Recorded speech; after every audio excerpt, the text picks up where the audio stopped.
महापुरुष ने कहा है कि कामयाब होने के लिए नहीं, काबिल होने के लिए पढ़ो। सक्सेस के पीछे मत भागो, एक्सेलेंस का पीछा करो।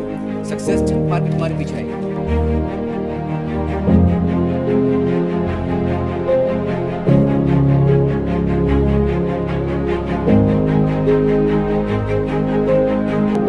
दुनिया में ऐसे ऐसे हीरे पैदा हुए हैं जिन्होंने दुनिया का नक्शा ही बदल दिया, क्योंकि वो दुनिया को अपनी अलग नजर से देख पाए। दिमाग उनके जरा हटके थे, आसपास वालों को बर्दाश्त नहीं हुआ, तकलीफें खड़ी कर दी, लेकिन इसके बावजूद वो जीते, और ऐसे जीते